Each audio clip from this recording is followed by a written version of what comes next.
Plastic দূষণ একটি জটিল সমস্যা, কিন্তু আমরা কি জানি প্লাস্টিক দূষণ কিভাবে হচ্ছে বা এই সমস্যা আসলেই কত গভীর?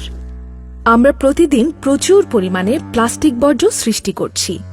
কক্সবাজারের মাত্র 4টি ওয়ার্ড থেকেই প্রতিদিন প্রায় 19 টন প্লাস্টিক বর্জ্য সংগ্রহ করা হয়। এই বিপুল পরিমাণ প্লাস্টিক বর্জ্য কোথায় যায়? এই বর্জ্যের কিছু অংশ ভাঙাড়ির দোকান বা স্ক্র্যাপ ডিলারের কাছে, আর ময়লার ভাগাড়ে গেলেও একটি বড় অংশ আমাদের প্রকৃতিতে থেকে যায়। ফলাফল ময়লা রাস্তা, বদ্ধ ড্রেন, মাটি, নদী আর সমুদ্রের দূষণ।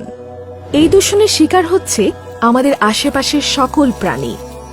এমনকি এই প্লাস্টিক মাইক্রোপ্লাস্টিকে রূপান্তরিত হয়ে খাবার ও পানির সাথে আমাদের শরীরে প্রবেশ করছে।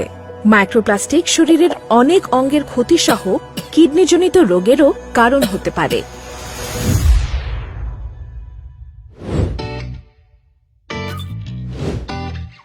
থ্রি আর পদ্ধতি মেনে প্লাস্টিক দূষণ কমানো সম্ভব। রিডিউস মানে প্লাস্টিকের ব্যবহার কমানো। আমরা অনেক প্লাস্টিক পণ্যের বদলে পরিবেশ বান্ধব এবং পুনঃব্যবহারযোগ্য পণ্য ব্যবহার করতে পারি। প্লাস্টিক পণ্য রিইউজ মানে ব্যবহৃত প্লাস্টিক বুদ্ধি করে আমরা আবারও কাজে লাগাতে পারি।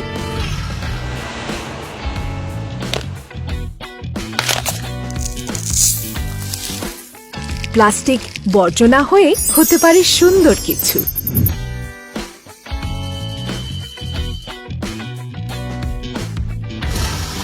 প্লাস্টিক বর্জ্য রিসাইক্লিং ফ্যাসিলিটিতে নিয়ে বিভিন্ন প্রক্রিয়ার মাধ্যমে ছোট ছোট প্লাস্টিকের দানায় রূপান্তরিত করা হয়। এই দানাগুলো দিয়ে বানাতে পারি প্লাস্টিকের টাইলস, ইট, টেবিল ও বেঞ্চের মতো প্রয়োজনীয় জিনিস, যা বহু বছর টিকে থাকবে। শুধু রিসাইকেল নয়, আমরা চাইলে ব্যবহৃত প্লাস্টিক দিয়ে চমৎকার সব পণ্য বানাতে পারি। এই পদ্ধতিকে বলা হয় আপসাইক্লিং। আসুন কক্সবাজার পরিচ্ছন্ন ও সুন্দর রাখতে প্লাস্টিকের ব্যবহারে আমরা সচেতন হই। প্লাস্টিক দূষণ করি নিয়ন্ত্রণ।